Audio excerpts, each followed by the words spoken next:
Welcome to my channel Chudiwal physics classes. आज का topic है कूलम्स लॉ।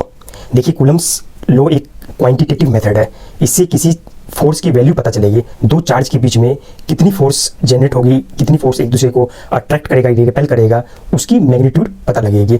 ये जो एक्सपेरिमेंट कूलम्स ने किया था वो टॉर्सन बैलेंस का यूज करते हुए दो मेटेलिक स्फेयर के बीच में फोर्स को मेजर किया था।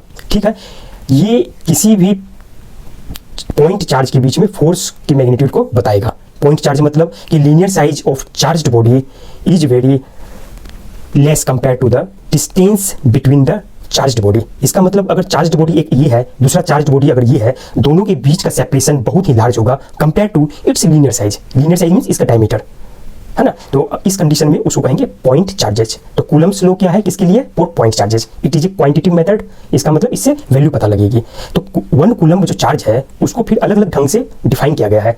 तो कूलम्स लॉ के अकॉर्डिंग अगर दो चार्ज के बीच में फोर्स 9 × 10⁻⁹ न्यूटन आए, दो चार्ज के बीच में अगर फोर्स ऑफ रिपल्सन, दो स्फीयर के बीच में अगर फोर्स ऑफ रिपल्सन 9 × 10⁻⁹ न्यूटन आए, इट मींस दैट वहां 1 कूलम इस स्फीयर पर था, 1 कूलम इस स्फीयर पर था। तो कूलम्स लॉ एक तरह से देखा जाए तो न्यूटन्स थर्ड लॉ को भी फॉलो करता है। इट मींस दैट ये अगर फोर्स ऑफ रिपल्सन 9 × 10⁻⁹ दूसरे चार्ज पर डाल रहा है तो ये वाला स्फीयर भी इस पर इतना ही फोर्स से रिपेल करेगा, है ना। अगर ये स्फीयर दूसरे स्फीयर को अट्रैक्ट करेगा जिस भी फोर्स से, दूसरा स्फीयर भी उसी सेम फोर्स से अट्रैक्ट करेगा। इट मींस दैट ये न्यूटन्स थर्ड लॉ जो मैकेनिक्स में पढ़ेंगे उसको ये जस्टिफाई करता है। ये हो गया। और उसमें जो फोर्स की जो वैल्यू है वो कूलम्स लॉ के अकॉर्डिंग वो चार्ज के मल्टीप्लिकेशन में होगी। जितनी चार्ज इंक्रीज करेगी, जितनी चार्ज बढ़ेगी, फोर्स की वैल्यू बढ़ेगी। But force is inversely proportional to r²। It means that अगर डिस्टेंस दो स्फीयर के बीच में बढ़ती जाएगी तो फोर्स की वैल्यू कम होती जाएगी। समझ में आ गई? और जो फोर्स है वो आपको न्यूटन्स थर्ड लॉ को फॉलो करेगा। और अगर दो चार्जेस के बीच अगर साइन सेम है, अगर दोनों की क्वालिटी सेम है, मींस दोनों अगर इलेक्ट्रॉन हो या दोनों अगर प्रोटॉन हो, तो उस कंडीशन में फोर्स रिपल करेगा। मींस ये दोनों स्फीयर एक दूसरे से अलग होना चाहिए। अगर एक स्फीयर पॉजिटिव, दूसरा स्फीयर नेगेटिव चार्ज्ड हो तो दोनों एक दूसरे को इक्वल फोर्स से अट्रैक्ट करेगी। इट मींस दैट ये जिस फोर्स से यहाँ आना चाहेगा उसी मैग्नीट्यूड की सेम फोर्स के साथ ये भी स्फीयर नजदीक आना चाहेगा। It is a quantitative statement. Quantitative statement means ये क्वांटिटी बताता है, मींस नंबर में बताएगा answer. Force between two charges, है ना। कूलम्स लॉ क्या बताता है? फोर्स बताएगा, फोर्स की वैल्यू देगा। Force between two charges. कौन सी चार्जेज ये होनी चाहिए? 2 point charges. Point charge, point charges. Point charges का मतलब क्या होता है? देखिए, पॉइंट चार्जेज। देखिए, आपको जो भी नोट्स चाहिए वो आप स्क्रीनशॉट ले सकते हैं, है ना। स्क्रीनशॉट लेते रहिए आप मोबाइल में। सारा कुछ डिजिटल का जमाना आ गया है ना। आपका क्विक टाइम रिवीजन भी हो जाएगा। Point charges means linear size of charged body. Charged bodies is very very less than distance separating them.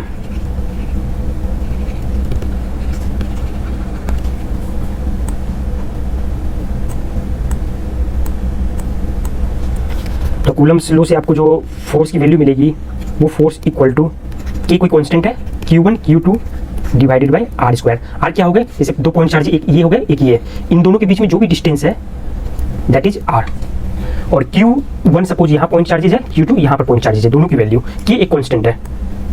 तो k की वैल्यू जो है एक्चुअली होती है 1/4πε0। ये सारे के सारे कांस्टेंट है। 4 कांस्टेंट, पाई आपको पता है, ये इसकी वैल्यू I = 3.14, है ना। और ε0 ये भी कांस्टेंट है। इसकी वैल्यू होती है ε0 की 8.85 10⁻⁻12। और फिर यूनिट आप निकाल सकते हैं, है ना। यूनिट क्या होगी? सिंपल आप देख सकते हैं ना, यूनिट क्या लिखना है। जैसे फोर्स इक्वल टू क्या थी? 1/4πε0 Q1 Q2 अपन r²। तो इसकी अगर निकालनी है, इसकी अगर यूनिट निकालनी है इसकी ε0 की, तो ये ε0 इधर इसकी यूनिट हो जाएगी कूलम स्क्वायर पर मीटर स्क्वायर न्यूटन। ये सिंपल इसी को अरेंज कर देंगे तो आपको समझ में आ जाएगा। अब पॉइंट लिखते जाए। Coulomb used torsion balance for measuring force between two metallic sphere. उसके बाद का पॉइंट लिखिए, कूलम्ब डिस्कवर्ड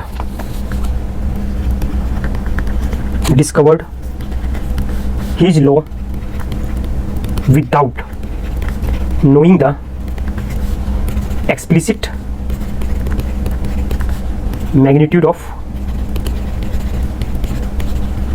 देखिए उसको मैग्नीट्यूड एक्सप्लिसिट मीन्स क्या होता है, एग्जैक्ट वैल्यू उसको पता नहीं थी एक्सप्लिसिट, तब भी वो वैल्यू निकाला। कैसे निकाला? वो एक्चुअली ये देखा कि दो स्फीयर है ना, अगर सपोज एक स्फीयर में कुछ चार्ज है, अगर ये स्फीयर है इसमें सपोज चार्ज Q1 है और ये दूसरा स्फीयर है जो अनचार्ज्ड है, ये अनचार्ज्ड, जब इन दोनों को टच करा दिया आपस में, ये स्फीयर तो इसमें अब जो चार्ज होगी वो दोनों इक्वली डिस्ट्रीब्यूट हो जाएगी। ये आपको पढ़ाया था ना, बताया था कि जब चार्ज दोनों मेटेलिक हो तो यूनिफॉर्मली डिस्ट्रीब्यूट होगी। तो ये टोटल चार्ज दोनों स्फीयर मिलाकर क्या हो गई Q1, तो इसमें कुछ हाफ आ जाएंगे क्योंकि दोनों मेटेलिक स्फीयर अगर सेम साइज का है तो क्या हो जाएगी यहाँ पर Q1/2, इस स्फीयर पर भी Q1/2। अब दोनों को सेपरेट कर देंगे। इस तरह से वो क्या किया, किसी भी अननोन चार्ज को लेते हुए उसको अनचार्ज्ड बॉडी के साथ टच कराया तो चार्ज की वैल्यू हाफ हो गई। तो इससे ये देखा कि फोर्स क्या हो रही थी, force is directly proportional to Q1 Q2 थी। तो इस रूल से वो देखा कि जब भी इस तरह की चीज किया जाता तो हाफ जब हो रही थी तो ये 4 टाइम्स हो रही थी फोर्स।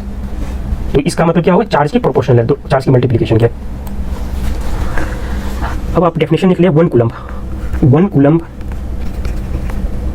इज द चार्ज, वो एक ऐसी चार्ज है जब फोर्स की वैल्यू आप निकालेंगे, सपोज यहाँ पर Q1 Q2 अपॉन R², यहाँ पर K, तो K की वैल्यू क्या है 1/4πε0।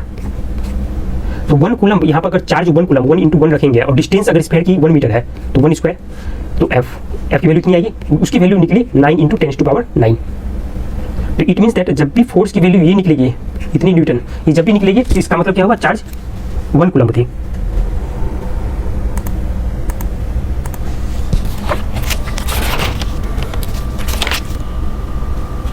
तो आप ये लिख सकते हैं,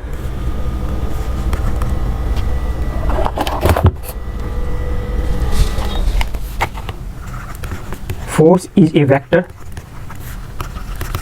so Coulomb's law is also vector। जब फोर्स वेक्टर है तो कूलम्ब वेक्टर होगा।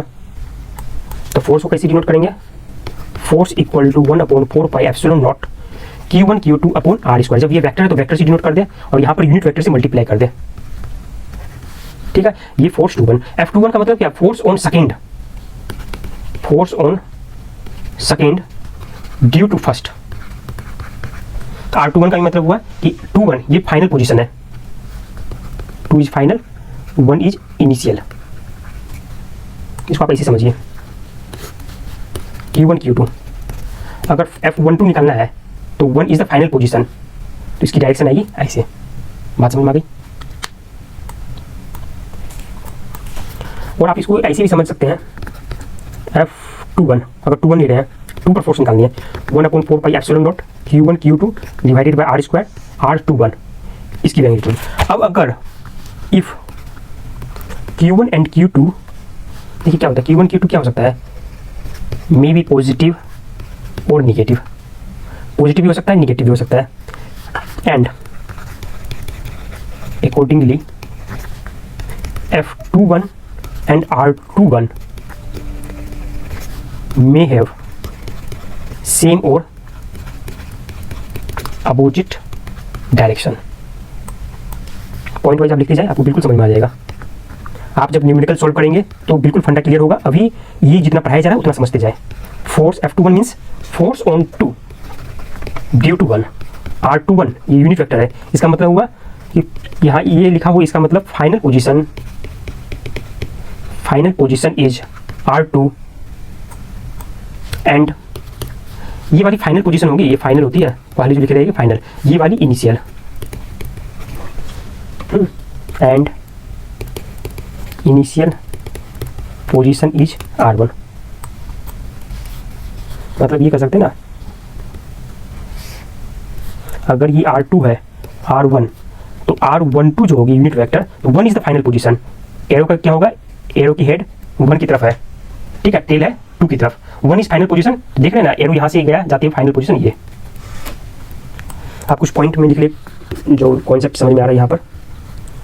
अगर Q1 and Q2 same sign, either दोनों इलेक्ट्रॉन हो या दोनों ही प्रोटॉन हो। तो F21 जो निकलेगी इज अलोंग R21, सिंपल। इसका मतलब क्या हुआ, रिपल्सन है ना। सेम साइन हो तो क्या होगा, रिपल्सन ना। अगर दोनों इलेक्ट्रॉन ही रहे या दोनों प्रोटॉन ही रहे तो क्या होगा, repulsion. As for like charges. उसी तरह से समझे, इफ अपोजिट साइन होंगे तो क्या होगा, F21 इज अलोंग R12। मतलब फोर्स अगर 2 पर निकालना है तो उसकी जो वेक्टर होगी, जो आंसर निकलेगी, उसमें 1 इज द फाइनल पोजीशन। इसका मतलब 2 पर निकालना है और 1 की तरफ वो फोर्स जाएगी। इसका मतलब क्या, अट्रैक्शन हो गया ना, that is attraction. As in case of unlike charges. देखिए, आपको अगर कुछ भी डाउट हो रहा है तो आप मेरे पीछे वाले लेक्चर को देखें, उसमें बहुत बेहतरीन ढंग से समझाया गया है।